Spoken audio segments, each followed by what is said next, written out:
Hi అండి. నేను ఈరోజు ఈజీగా చేసుకునే 2 కర్రీస్ చెప్తున్నానండి. ఒకటి బంగాళదుంప క్యాబేజ్, రెండోది మేతి మజ్జిగ పులుసు.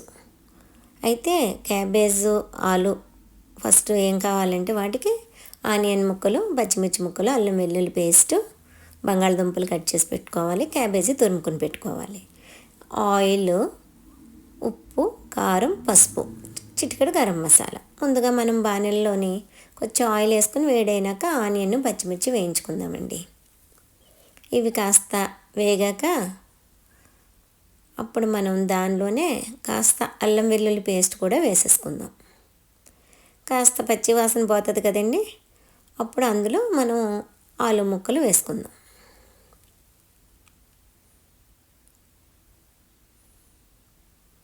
అదిగోండి, ఆలు కట్ చేసి నీళ్ళల్లో వేసుకుంటే మనకి బ్లాక్గా అయిపోకుండా ఉంటాయి అన్నమాట. ఆలు వేసి ఒక్క నిమిషం అలా పసుపు వేసి కొంచెం చిటికెడు పసుపు వేసి అప్పుడు ఒక్క నిమిషం అలా మూత పెట్టేస్తే ఆలు కాస్త మగ్గుతుంది అనమాట.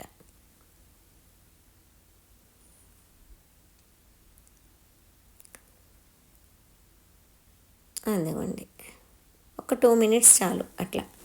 అప్పుడు దానిలో మనం క్యాబేజీ వేసుకుందాం.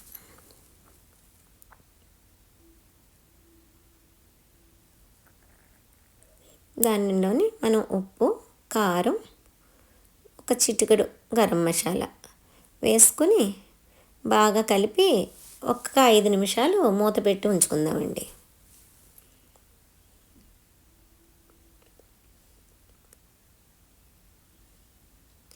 ఈ ఉప్పు, కారం మీ రుచికి సరిపడా ఎవరు టేస్ట్కి అనుసారం వాళ్ళు వేసుకోవచ్చండి.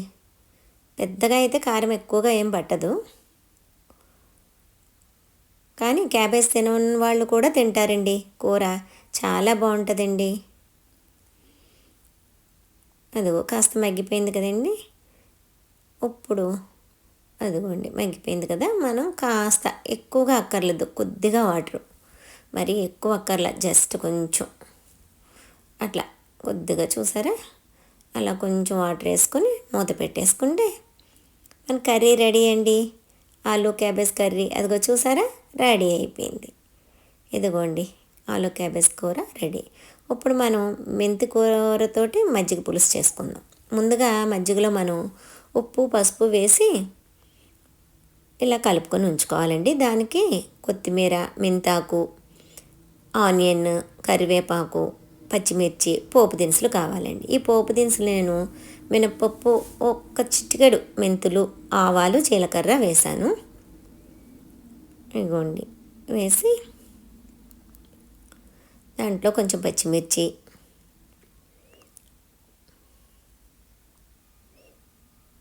కొంచెం కరివేపాకు వేసి వేయించుకుంటాం.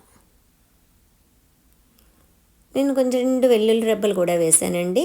కావలసిన వాళ్ళు ఈ వెల్లుల్లి ప్లేస్లో ఇంగువ కూడా వేసుకోవచ్చు. అదిగో ఇప్పుడు ఆ మెంతాకు వేసేసాను. మెంతాకు వేసి బాగా ఫ్రై చేసేయాలండి. అదిగోండి ఫ్రై అయిపోయింది కదా. ఇప్పుడు ఇందులో మనం చిన్న ఉల్లిపాయలు ఉంటాయి కదా, అవి 2 కట్ చేసి అవి కూడా వేసి కొంచెం వేయించుకుంటాం.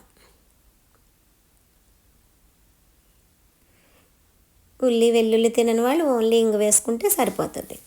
అప్పుడే ఇవన్నీ వేగాక మనం కలిపి పెట్టుకున్న మజ్జిగలో తిరగమూత వేసుకోవడమేనండి. చూసారా,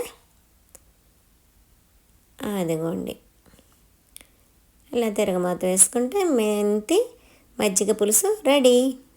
చూసారా ఎంత ఈజీగా చేసుకోవచ్చో. క్యాబేజు, బంగాళదుంప కూర, మజ్జిగ పులుసు రెడీ.